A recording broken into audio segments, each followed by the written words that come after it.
The Whitehouse Wildcats Girls Soccer Show is brought to you by the Lone Star Podcast Network. You can find the show on Spotify, on Apple iTunes, on any place podcasts are found. But if you want to hear more high school sports-related shows, head over to LoneStarPodcast.com. And if you would love to get a show for your high school sports team, when you're on LoneStarPodcast.com, look for the link that says Coach's Show.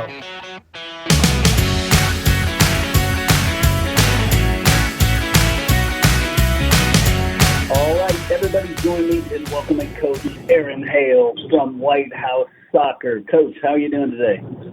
I'm doing okay. How are you? I'm doing great, and we have some good news to talk about. We have the Tyler trip, 2-0 there. Talk to me about that game. Oh, my goodness. It was 25-mile-an-hour winds. It was insane. Stuff was being blown over, thrown around out there. So we were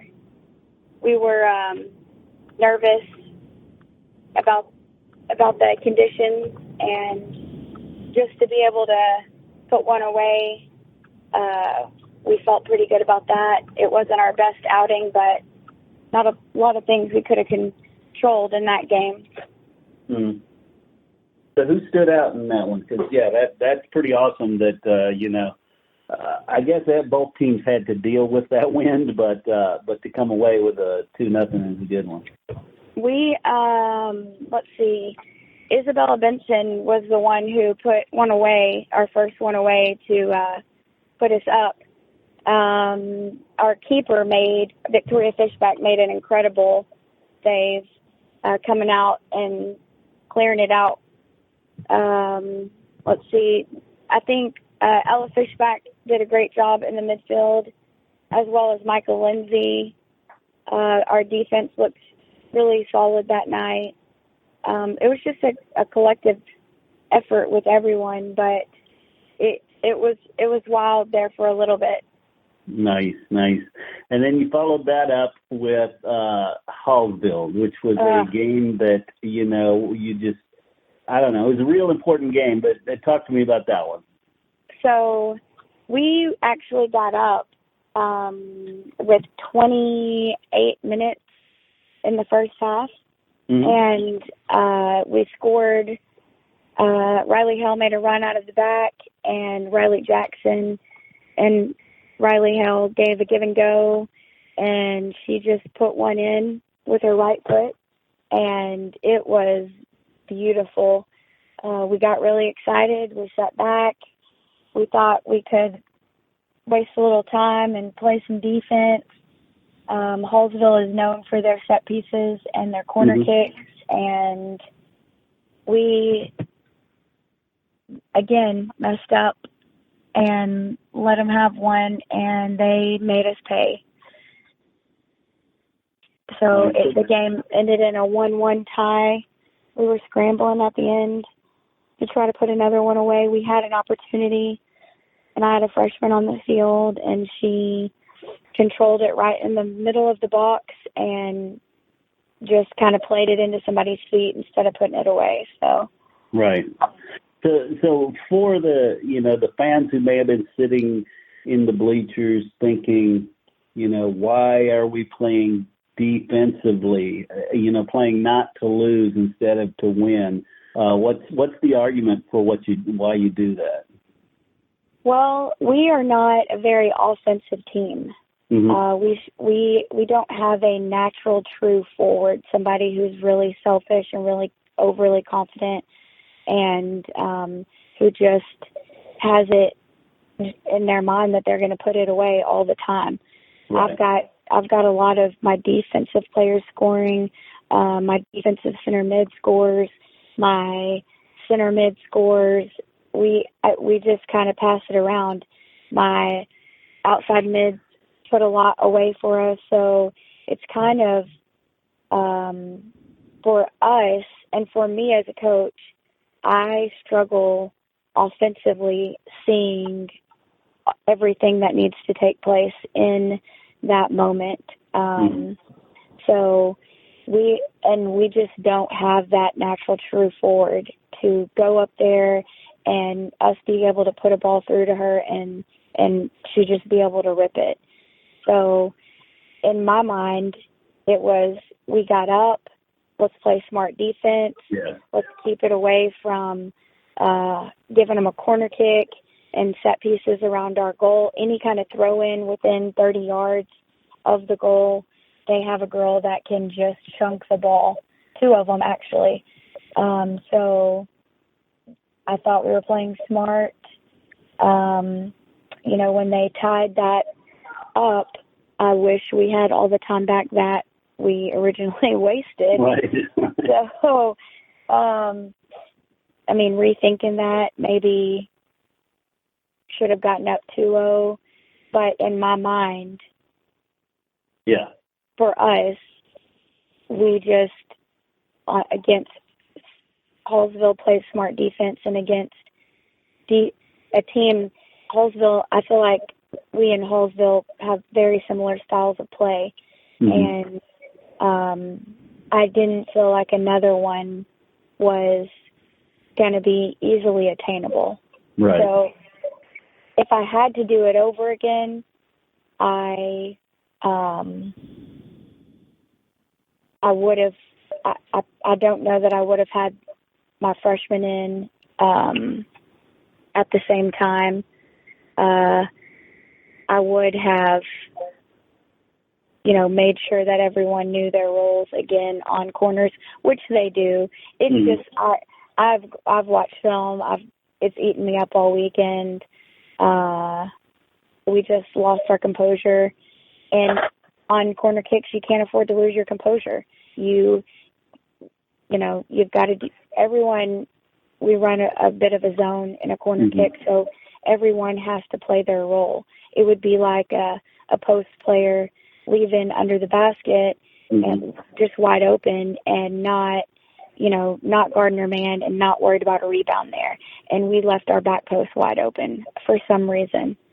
So, well, in retrospect, it probably was a wise choice based on personnel on your team and personnel on their team and their style of play. It probably 9 times out of 10, it's the perfect choice. Yes. But, you know, it's a funny ball, right? It really was. And watching it on film, you know, originally I thought, oh, you know, that was a nice goal. This girl got a header off of a cross. I don't even think she got her head on it. I think it hit her smack in the shoulder, and she was just running forward, and it went in.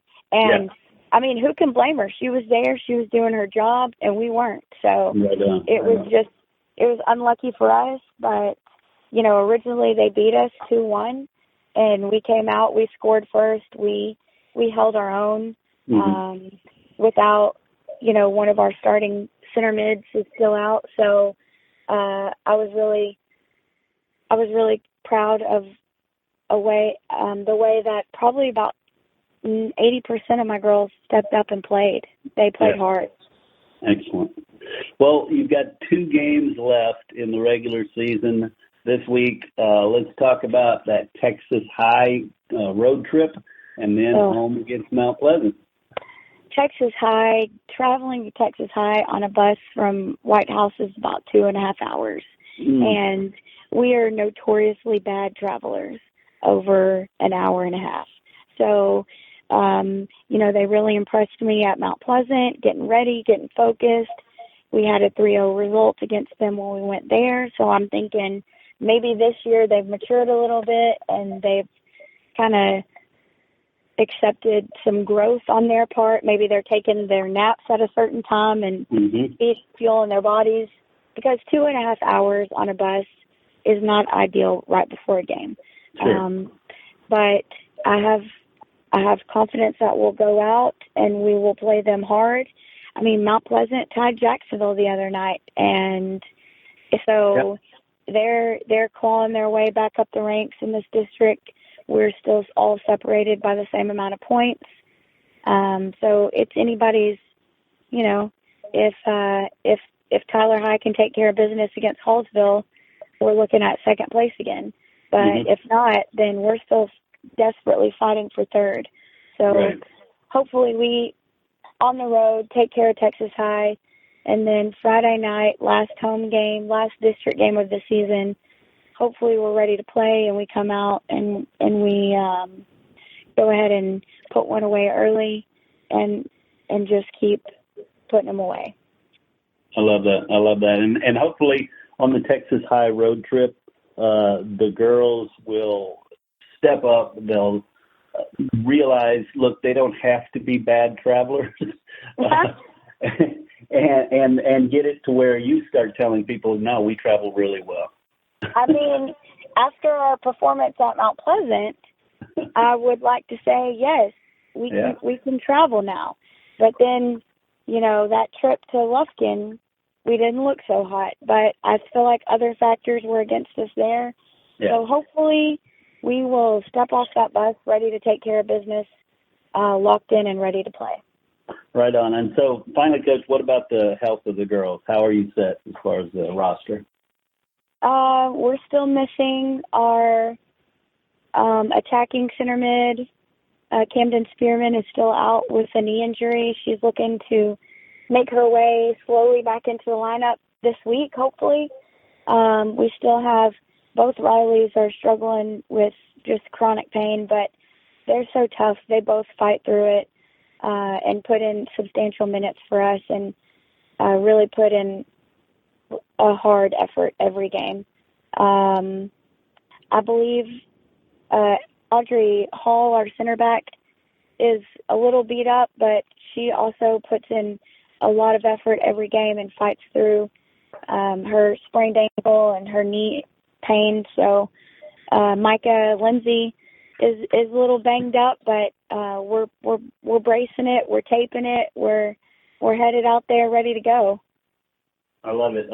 Well, good luck this week, and hopefully I guess either way, we're going to be talking about playoff spots next week.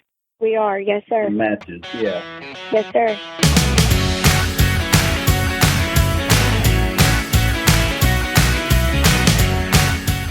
Hey, I want to thank you for listening to the Whitehouse Wildcats Girls Soccer Show. Please go out and support these girls, support this program, share this show, and tell the world about Whitehouse Wildcats Soccer. Hey coaches, did you know we're now offering shows for all sports? That's right, whether it's basketball, volleyball, softball, baseball, football, soccer, you name it, we've got you covered. If you're looking for a way to showcase your program, promote your players, and highlight the amazing things happening with your team, our coaches' shows are the perfect solution. Plus, our business model lets you or your booster club raise money while building excitement and support for your program. Don't miss the opportunity to take your team's story to the next level. Find out how you can get your very own coaches show. Reach out to Chris at 713-269-4620 today. That's 713-269-4620 because every team deserves the spotlight.